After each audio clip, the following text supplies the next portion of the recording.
আমাদের পার্টিতে ডেকে নিজে ঘুমিয়ে পড়েনি তো? স্যার ও নিজের জন্মদিনের পার্টিতে কি করে ঘুমাবে? আরে ওকে কিছু বিশ্বাস নেই, 60 বছর বয়স হয়েছে। সুধীর বাইরে আয় ভাই। হ্যালো। পার্টি আজকেই তো নাকি কাল? হ্যাঁ পার্টি আজই, আই এম শিওর। আমি ওকে একবার ফোন করে দেখি।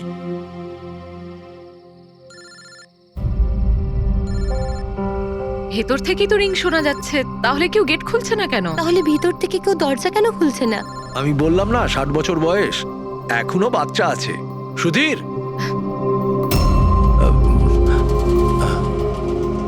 পিছনে জানলার দিকে গিয়ে দেখি।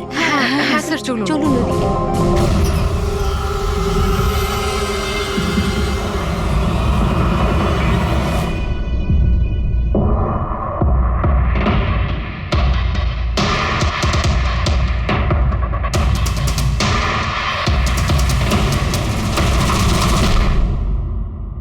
Emergency medical card.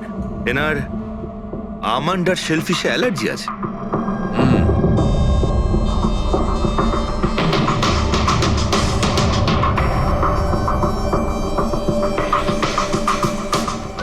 স্যার কেকটাও পুরো খাওয়া হয়নি, এই দেখুন। মনে হচ্ছে কেক কাটার কিছুক্ষণের মধ্যেই এরা সবাই মারা গিয়েছেন।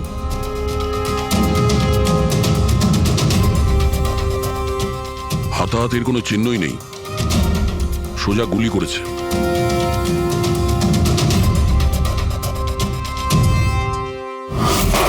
এইভাবেই গুলি চালিয়েছে।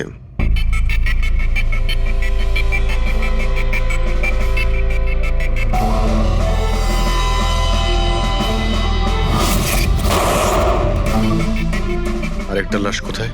ভেতরে আছে স্যার।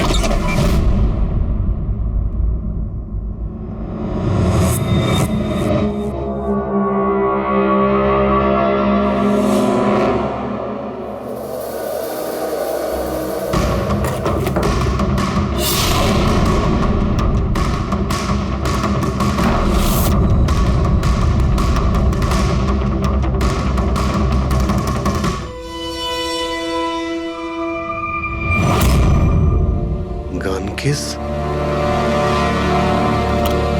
কিন্তু এ তো পুরো খালি।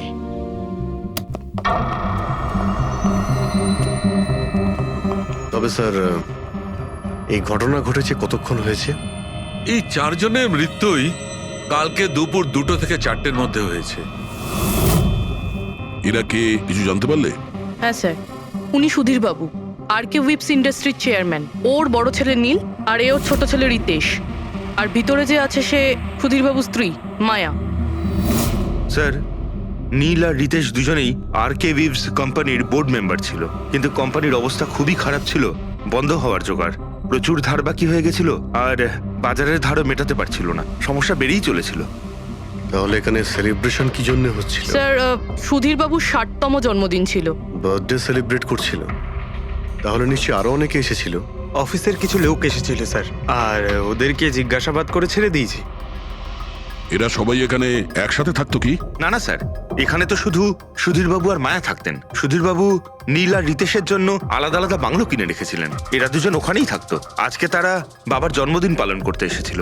স্যার, সন্ধেবেলায় অনেক বড় একটা পার্টি হওয়ার কথা ছিল। কেক কাটার কিছুক্ষণের মধ্যেই সবাই মারা যায়। পার্টি প্ল্যান যারা করেছিল সেই টিমটা এসেছিল, কিন্তু কেউ দরজা খোলেনি দেখে চলে গিয়েছিল।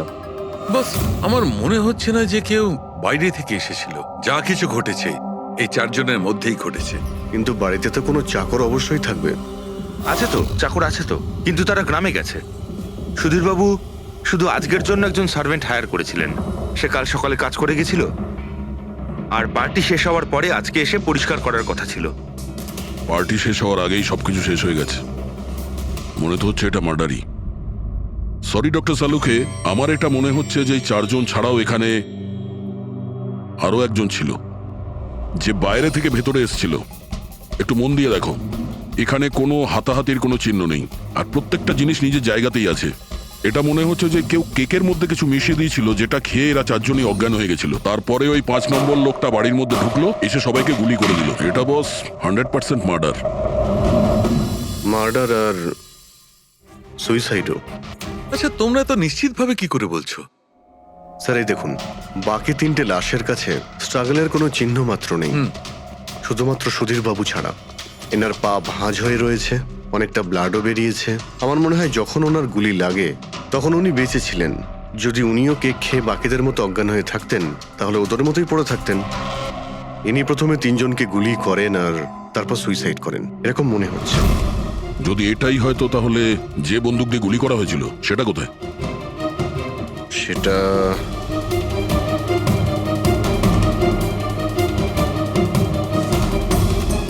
এইখানে গুলি লেগেছিল মানে মাথাতে। সুধীর বাবু যদি এইভাবে গুলি চালান তো এইভাবেই হয়তো পড়েছেন আর তখনই হাত থেকে বন্দুকটা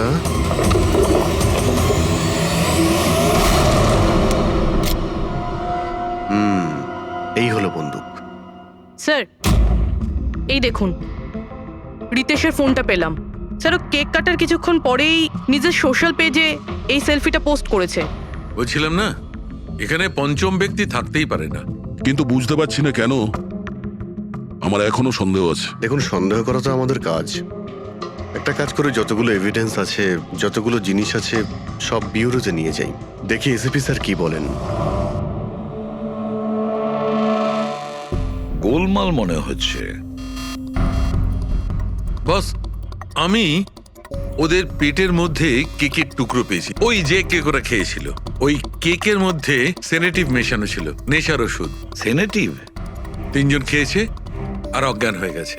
4জনই? না, 3জন। নীল, রিতেশ আর মায়া, ওদের 3জনের পেটের মধ্যেই শুধু কেকের টুকরো পাওয়া গেছে। তার মানে সুধীর বাবু ওই কেকটা খাননি? না দয়া, শুধু একজনই ছিল যে গুলি চলবার সময় অজ্ঞান হয়নি। কি সুধীরবাবু নিজের জন্মদিনে এই কেক খাননি? খায়নি, কারণ ওই কেকের মধ্যে বাদাম মেশানো ছিল। কিন্তু স্যার ওনার বাড়ির লোকের তো নিশ্চয়ই জানা আছে যে ওনার বাদাম থেকে অ্যালার্জি ছিল। এক্স্যাক্টলি। তাহলে এই কেক আনলো কেন? অদ্ভুত ব্যাপার। সুধীর বাবুর বার্থডে ছিল আর কেক ওই 3জনে খেয়েছিল। কেক 3জনে খেয়েছিল, কিন্তু ওখান থেকে যে বন্দুকটা পাওয়া গেছে তাতে 4টে গুলি খরচ হয়েছে, যেগুলো এদের গায়ে লেগেছে। অদ্ভুত ব্যাপার যে ওর ওপর সুধীরের আঙুলের ছাপ আর আছে। ওই বন্দুকটাও তো সুধীর বাবুর নামেই রেজিস্টার করা। তো সুধীর বাবু প্রথমে ওই 3জনকে গুলি করে আর তারপর নিজে সুইসাইড করে, কিন্তু কেন? ঝামেলা এড়ানোর জন্য। ব্যবসা ডুবে যাচ্ছে, ধার দেনা বেড়ে যাচ্ছে, এই জন্য নিজের সঙ্গে পুরো ফ্যামিলিটাকেই মেরে ফেলে। আর কি কারণ হতে পারে? হ্যাঁ স্যার, তাই তো মনে হচ্ছে। সুধীর বাবু ইচ্ছে করেই ওই বাদামওয়ালা কেক নিয়ে এসেছিল যাতে ওনাকে না খেতে হয়, আর উনি সেনেটিভ মিশিয়ে ওই কেকটা সবাইকে খাইয়ে দেন। আর অজ্ঞান হওয়ার পরে তাদের মেরে ফেলে নিজেও আত্মহত্যা করেন। রবি, ওই রিতেশ যেটা ফটো আপলোড করেছিল না নেটে, সেটা একটু খোলো তো। কটার সময় তুলেছিল এই ফটোটা? স্যার 2:05 আর আপলোড করেছিল? স্যার 2:07। সালুকে একটা কথা বলো, কেক খাওয়ার কতক্ষণ পরে ওরা অজ্ঞান হয়েছিল? 20 থেকে 25 মিনিট। মানে 2:30 না 2:35? আমার মনে হয় ওরা সবাই ওই সময়ই মারা গিয়েছিল, 2:30 থেকে 3:45-এর মধ্যে। মানে সবকিছু ঘটেছে ওই 40 মিনিটের ভেতরেই। 1 মিনিট, ওই দেখো, ওই ছায়াটা কার? ওই শ্যাডো? এই 4জন তো এখানে দাঁড়িয়েছিল, তাহলে ছায়া ওখানে গেল কি করে? সেটা ওখানে গিয়েই দেখতে হবে। এই শ্যাডোটা কার ছিল? 2:04। পর্দার পজিশন একদম ঠিক আছে তো? একদম স্যার। পজিশন নিয়ে নি। রেডি? 2:05। ইয়া। আরে এখানে তো কোনো ছায়া দেখতে পাচ্ছি না। তাহলে ওখানে ছায়া কোথা থেকে এলো?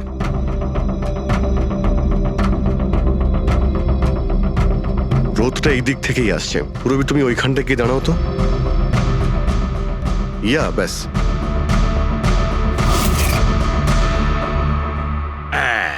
এইখানে ছায়াটা দেখা যাচ্ছে, ঠিক যেমনটা ওখানে ছিল, সেম টু সেম।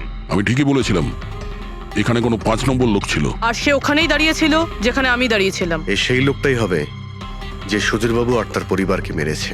আর সে আমাদের অলমোস্ট ধোকা দিয়ে দিয়েছিল যে এটা মার্ডার কাম সুইসাইড। আর ওর ছায়াই ওকে ধোকা দিয়ে দিয়েছে। কিন্তু স্যার আমরা এই ছায়ার মাধ্যমে খুনি অবধি পৌঁছবো কি করে? খুনির মেন টার্গেট ছিল সুধীরবাবু, আর সে ওই সময় ওখানেই দাঁড়িয়েছিল। নিশ্চয়ই চেনা জানাই কেউ হবে। কারেক্ট। খোঁজ নিয়ে দেখো সুধীরবাবু পার্টিতে কাদের কাদের ডেকেছিলেন।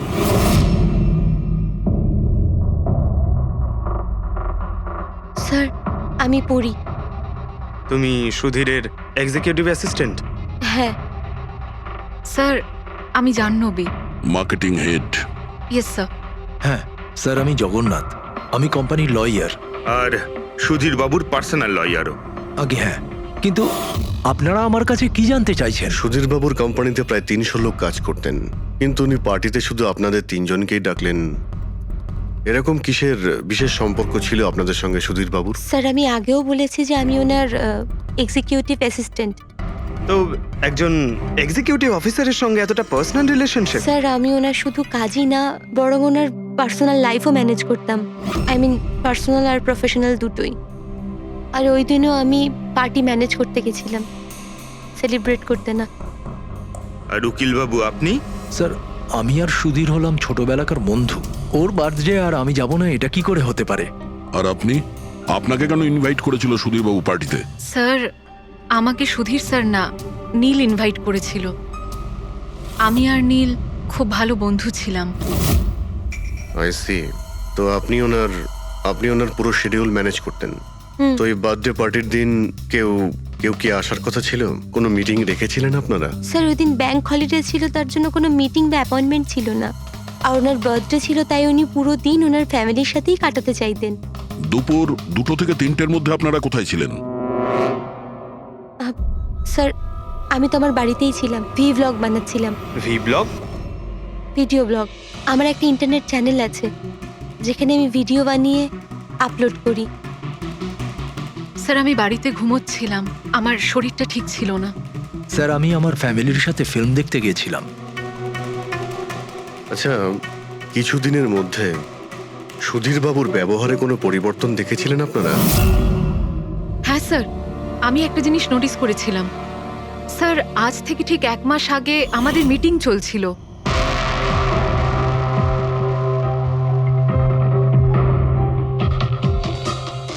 স্যার কি ব্যাপার, ভেতরে এসো। ঠিক আছে তুমি যাও।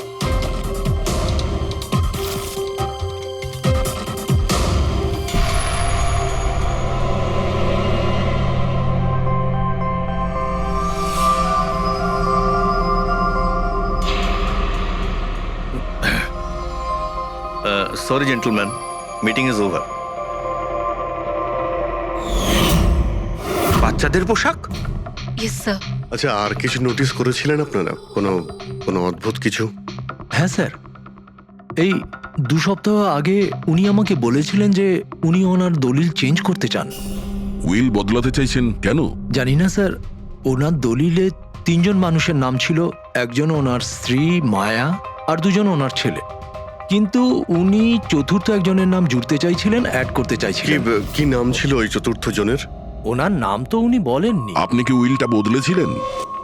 আসলে আমি পেপার সব তৈরি করে দিয়েছিলাম, ব্যাস নাম ভরে ওতে সুধীরকে সই করতে হতো।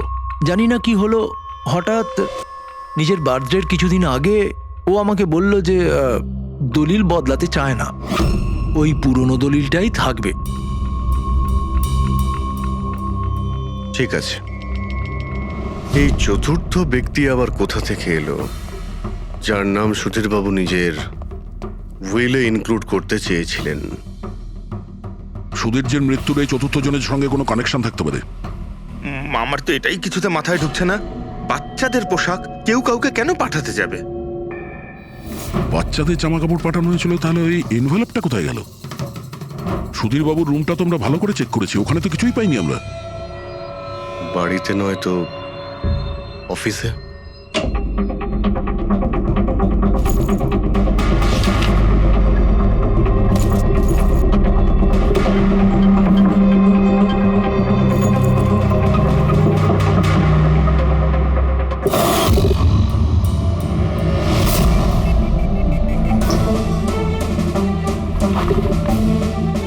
পেয়ে গেছি।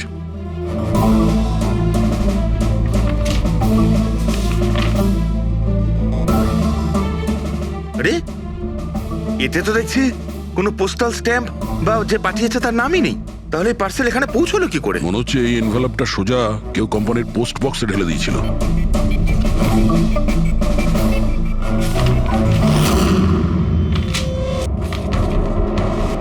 এই এনভেলপটা ডক্টর সালুকের কাছে পাঠিয়ে দিই, উনি হয়তো কিছু পেতে পারেন। ঠিক আছে।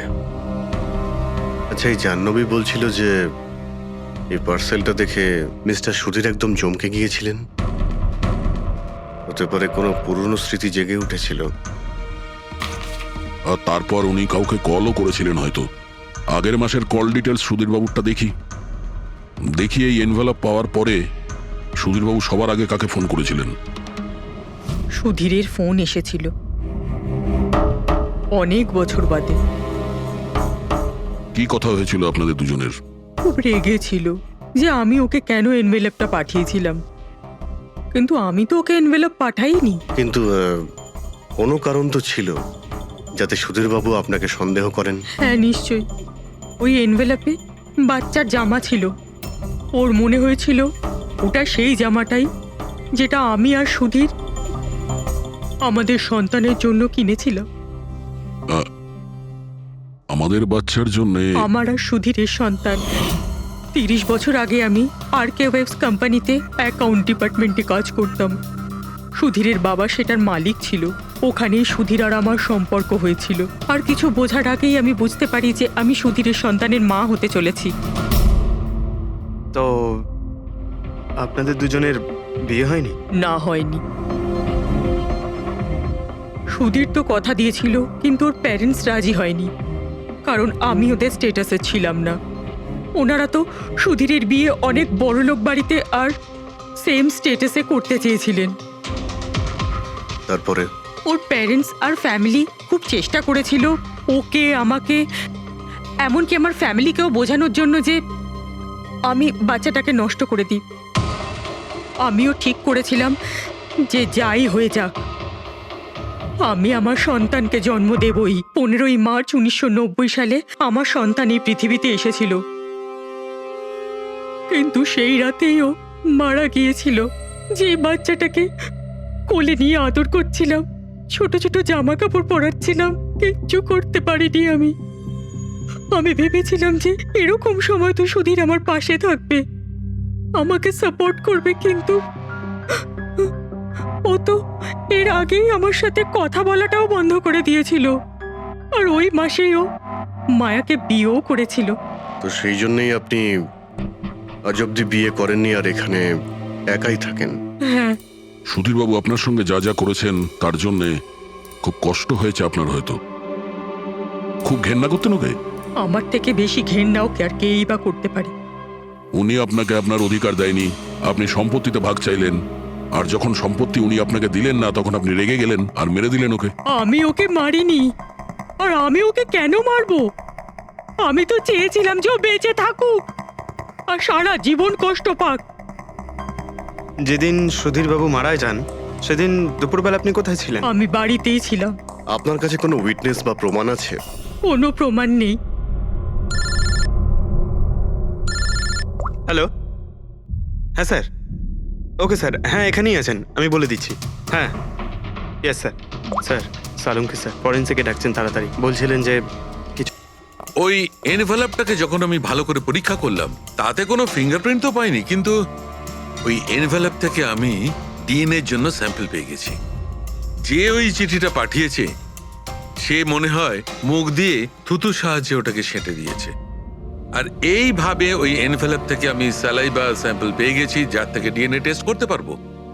কিন্তু ডক্টর, ডিএনএ টেস্টিং এতে তো 4 থেকে 6 সপ্তাহ লাগবে। হ্যাঁ, আর আমি 5 দিনের জন্য যাচ্ছি দিল্লি এক কনফারেন্সে, কিন্তু তার আগে আমি কিছু প্রাইমারি টেস্ট করিয়ে নিয়েছি। তো স্যার আপনি এই টেস্ট থেকে কি পেলেন? এই টেস্ট থেকে আমি জানতে পেরেছি যে এটা যার ডিএনএ হোক না কেন তার ডিএনএ সুধীরবাবুর ডিএনএ এর সঙ্গে ম্যাচ করছে। কি? তার মানে এই যে, তার মানে হচ্ছে এইটা যে এই চিঠিটা পাঠিয়েছে সেটা সুধীরবাবুর কোনো রক্তের সম্পর্কের লোক। তার মানে সুধীরেরই নিজের কেউ সুধীরকে ব্ল্যাকমেল করছে, কিন্তু কে কে হতে পারে? স্যার, অদিতির পেটে যে বাচ্চাটা ছিল সেটা তো মরা অবস্থায় জন্মেছিল। হ্যাঁ, আর রইল বাকি সুধীর বাবুর 2 ছেলে নীল আর রিতেশ। ওরা দুজন আবার সুধীর বাবু আর অদিতির গোপন রহস্যটা জেনে ফেলেনি তো? হতে পারে তার জন্যই ব্ল্যাকমেল করছিলেন, বাচ্চাগুলোর পোশাক পাঠিয়ে। আচ্ছা স্যার, ওই যে বাচ্চাদের পোশাক পেয়েছিলাম, ওগুলো কি সত্যি পুরনো নাকি ময়লা টয়লা করে পুরনো দেখানোর চেষ্টা করা হয়েছে? আমি ওগুলোকে স্পেশালাইজড ল্যাবে পাঠিয়ে দিয়েছি চেক করার জন্য, তাড়াতাড়ি জানা যাবে। আচ্ছা, পুরবি সুধীর বাবুর ছেলের ব্যাপারে কি জানতে পেরেছো? কি করতো ও? স্যার 1 বছর আগে সুধীর বাবু নিজের কোম্পানিতে নিজের ছেলেদেরকেই বোর্ড মেম্বার বানিয়েছিলেন, আর তারপর থেকেই কোম্পানি লসে যেতে শুরু করলো। ওরা কোম্পানির টাকা নিয়ে নিজেরাই নয়ছয় করতো, দামি দামি গাড়ি, প্রচুর শখ মেটাতো, সবকিছু করতো, শুধু কাজ বাদ দিয়ে। কিন্তু স্যার সুধীরবাবু তার ছেলেদের খুব ভালোবাসতেন, দুজনের জন্য আলাদা আলাদা বাংলো।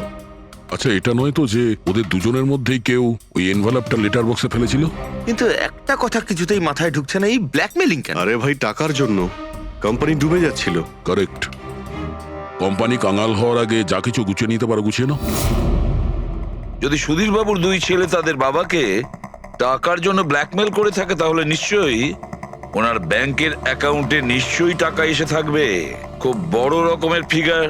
একটা কাজ করো, এই দুজনের পার্সোনাল অ্যাকাউন্ট, কোম্পানি অ্যাকাউন্ট সব চেক করো, দেখো কোনো বড় অ্যামাউন্ট এসেছিল কিনা। স্যার স্যার কিছু পেয়েছি স্যার। আরকে ভিপস ইন্ডাস্ট্রি থেকে কোটি টাকা ট্রান্সফার হয়েছে স্যার। কার অ্যাকাউন্টে ট্রান্সফার হয়েছে? 1 মিনিট দেখছি। এগুলো রিতেশ আর নীলের অ্যাকাউন্টই হবে? না স্যার, প্রাইভেট অ্যাকাউন্ট, রেচেলের নামে। কোন টাকা? আপনারা কি নিয়ে কথা বলছেন? আমি কিচ্ছু জানি না। কোন টাকা? সেই টাকাটা যেটা আরকে ভিপস এর অ্যাকাউন্ট থেকে তোমার অ্যাকাউন্টে ট্রান্সফার হয়েছে। এবার কিছু মনে পড়েছে? ওটা তো আমার স্যালারি, আমি ওখানে কাজ করতাম। স্যালারি? 11 কোটি স্যালারি? হ্যাঁ, তাও আবার 2 সপ্তাহের। ওই হিসাবে তো তোমার মান্থলি স্যালারি 22 কোটি টাকা হবে। কি কাজ কি করো তুমি? ব্ল্যাকমেলিং এর কাজ। তুমি আর রিতেশ দুজন মিলে সুধীর বাবুকে ব্ল্যাকমেল করছিলে। দেখো রিচেল, আমরা খুব ভালো করেই জানি যে তুমি আরকে কোম্পানিতে একদিনের জন্যও কাজ করনি। এবার পরিষ্কার করে সত্যিটা বলবে নাকি? রিতেশ কিন্তু আর নেই, তাই যত শাস্তি সব তোমাকেই কিন্তু পেতে হবে। ব্ল্যাকমেলিং আর এক্সটর্শনের শাস্তি জানো তুমি? আমি কাউকে ব্ল্যাকমেল করিনি। তাহলে সুধীর বাবু কি তোমাকে 11 কোটি টাকা এমনিই দান করে দিলেন? সুধীর আঙ্কেল তো ওই টাকা ট্রান্সফারই করেননি। তাহলে কে করেছিল?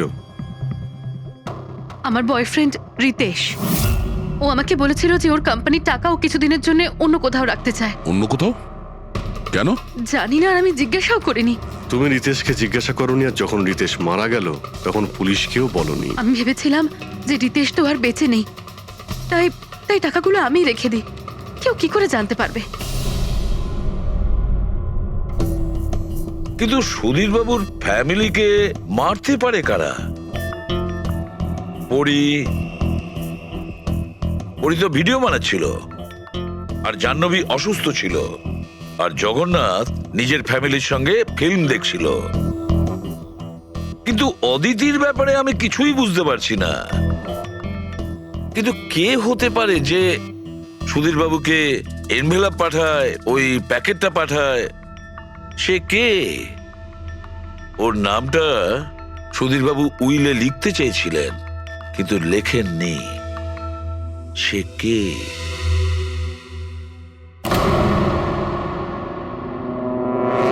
প্রেমের দ্বিতীয় কেকটা কোথা থেকে আসলো?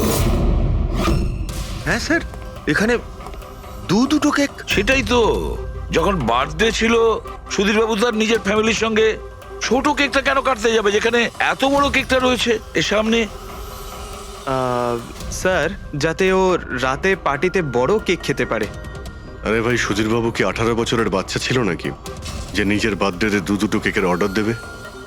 স্যার, হতে পারে এই কেকটা ওনাকে কেউ গিফট করেছে, এই কিন্তু বাদামওয়ালা সেটা কেক। তো বক্সে নিয়ে আসবে, আর তার উপরে কেক শপের নামটাও লেখা থাকবে। না স্যার, ওখানে তো আমরা কোনো বক্স পাইনি। ছিল না? হতে পারে কেউ এই কেকটা বাড়িতে বানিয়েছে, সেই জন্যই আমরা ওখানে বক্স পাইনি। কিন্তু এই আমন্ড দেওয়া কেক পাঠালোটাকে? স্যার, হ্যাঁ, স্যার আমি জাহ্নবীর সোশ্যাল প্রোফাইল চেক করছিলাম। স্যার, এখানে ওর অনেক অনেক ছবি আছে যেখানে ও কেক আর পেস্ট্রি বেক করছিল। বেকিং ও খুব পছন্দ করে। হ্যাঁ, আমি বেকিং পছন্দ করি, তাতে কি? তো কিছু না, তুমি বাদামওয়ালা কেক বানিয়েছিলে না সুধীর বাবুর জন্য? আমি যখন জানি যে ওনার বাদামে অ্যালার্জি, তাহলে আমি ওনার জন্য বাদাম কেক কেন বানাবো? কারণ তুমি চাইছিলে যে উনি কেকটা না খান, যদি খেতে অজ্ঞান হয়ে যেত না।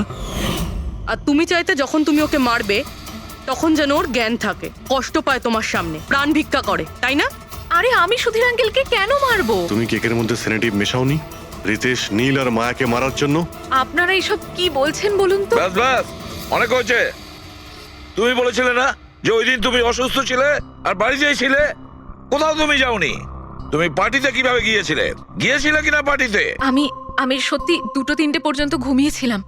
তারপর ঘুম থেকে ওঠার পর আমার মনে হলো যে আমি একটু বেটার ফিল করছি, আর তাই আমি পার্টিতে চলে যাই।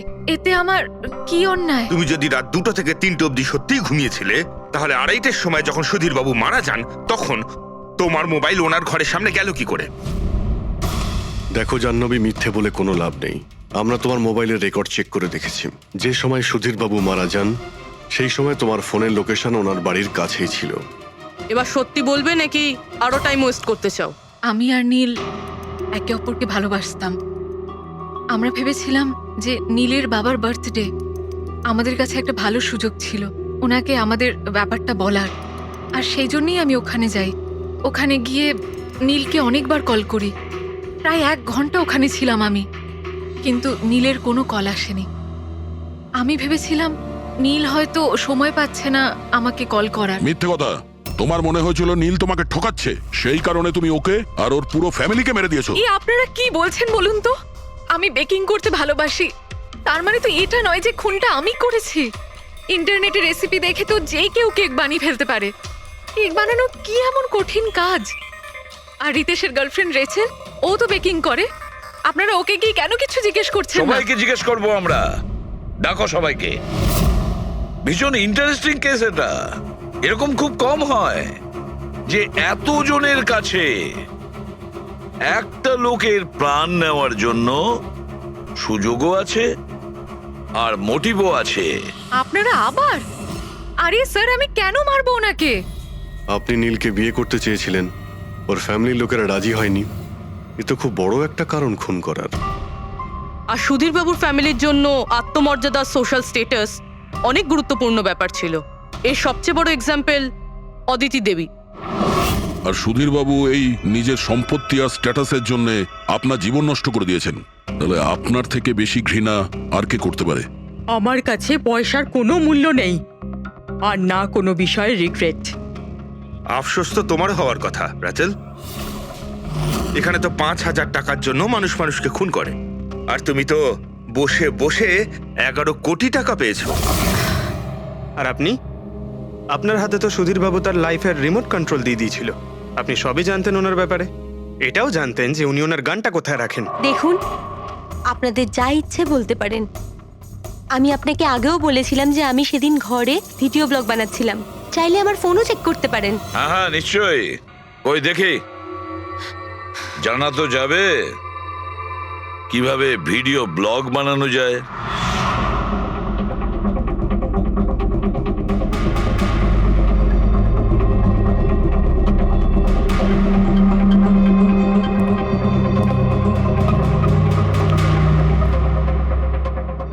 স্যার, এখন আপনি বিশ্বাস করেছেন তো যে সেদিন আমি নিজের ঘরে DIY ভিডিও বানাচ্ছিলাম? DIY তার মানে? Do it yourself.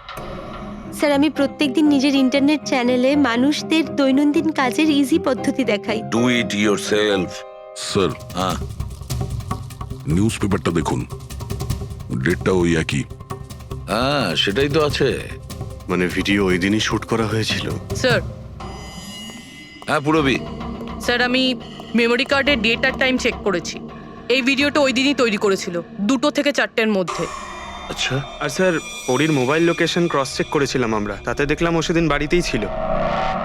পুরবি একটা কাজ করো, এই 4 জন লেডিসকে আলাদা ঘরে বসাও। স্যার, হুম, চলো।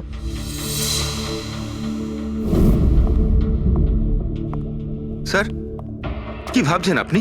সমস্ত প্রমাণ তো ওর পক্ষেই দেখছি। এই কেসটা তো আমি অন্ধকারে ডুবে যেতে দেখছি।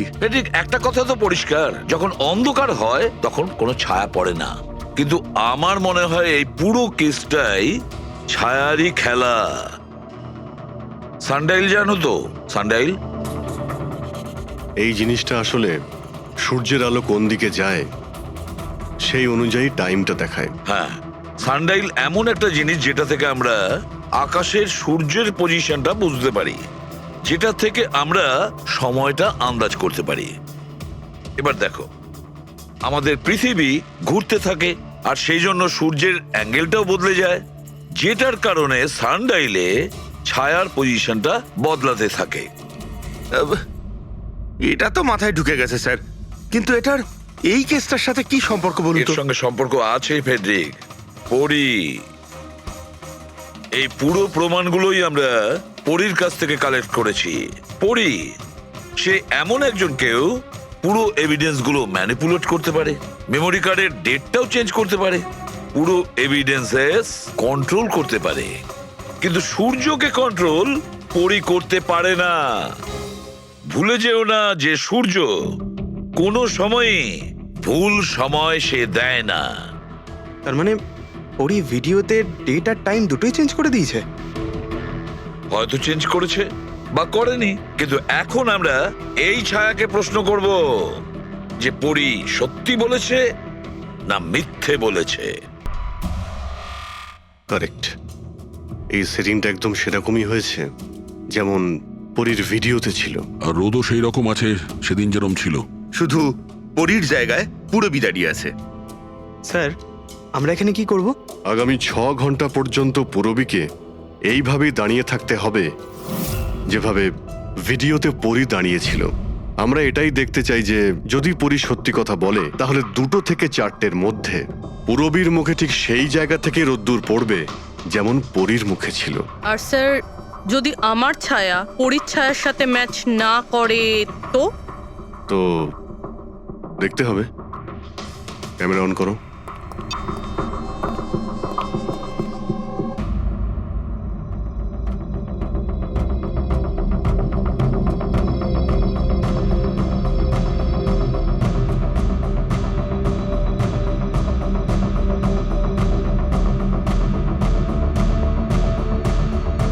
চলো, গুড। ওকে পুরবী, রিল্যাক্স। আচ্ছা, কি আছে এই ভিডিওতে? আরে দেখতে দাও ভাই।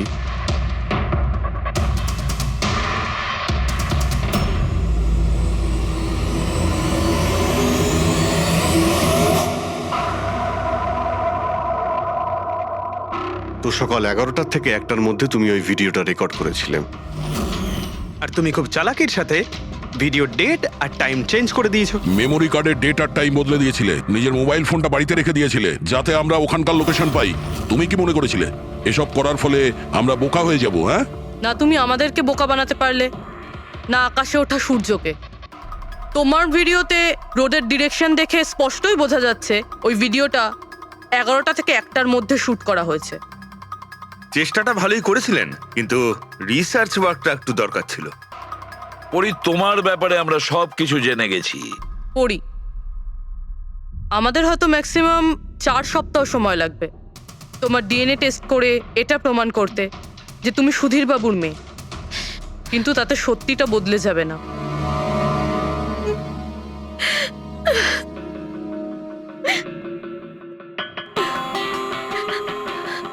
আমি ওনাকে মারতে চাইতাম না, একদমই মারতে চাইতাম না ওনাকে।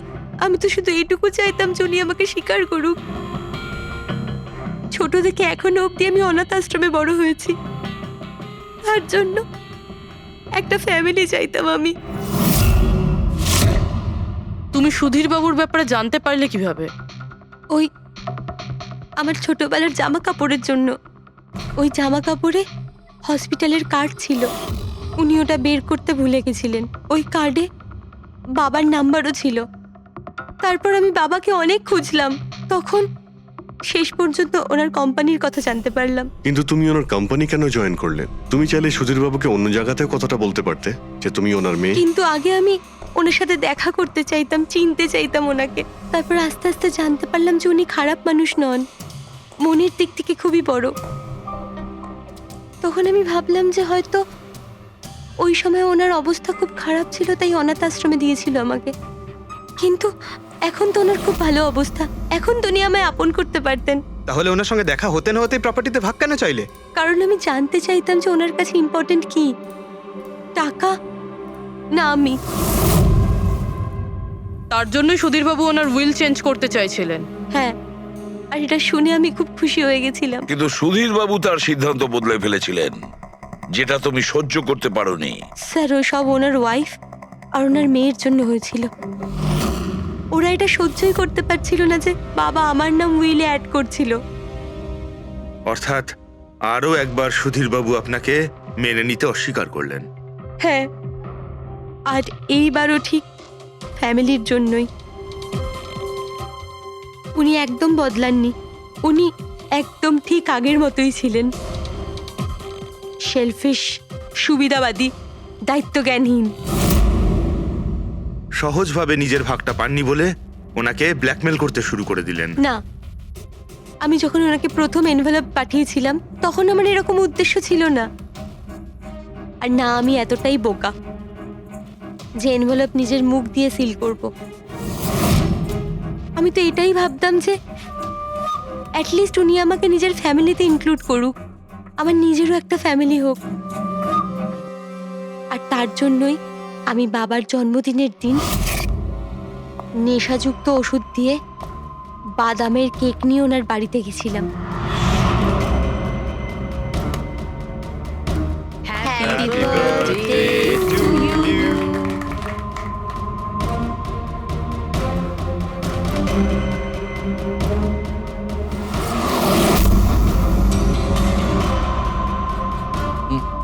আমার অ্যালার্জি আছে।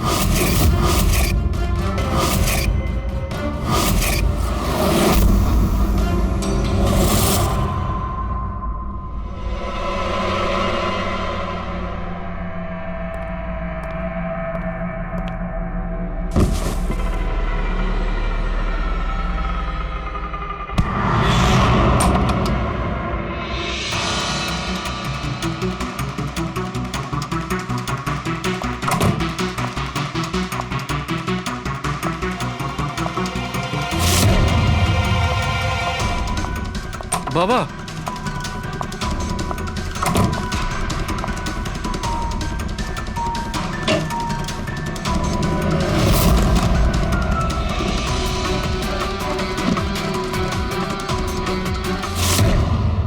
তুমি সুধীরবাবুর পুরো ফ্যামিলিকে মারতে চেয়েছিলে না? তোমার লক্ষ্য পূরণ হয়েছে। এবার তোমার সঙ্গে ওনার ফ্যামিলির লাস্ট মেম্বারও শেষ হয়ে যাবে। জেল যাওয়ার আগে আমরা তোমার সঙ্গে কারোর সঙ্গে দেখা করিয়ে দিতে চাই।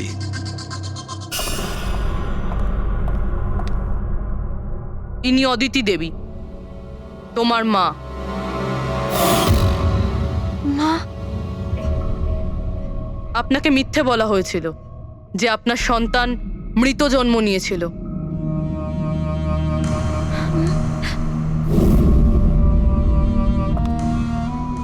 মা,